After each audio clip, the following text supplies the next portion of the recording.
Huwag mo na itong gagamitin ulit.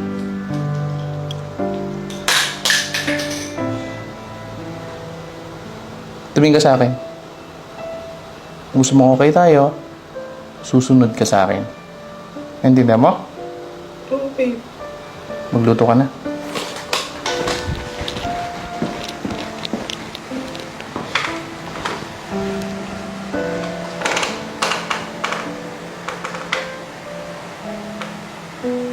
Akala ko okay na. Pero nung gabi na yon, sinaktan niya pa rin ako.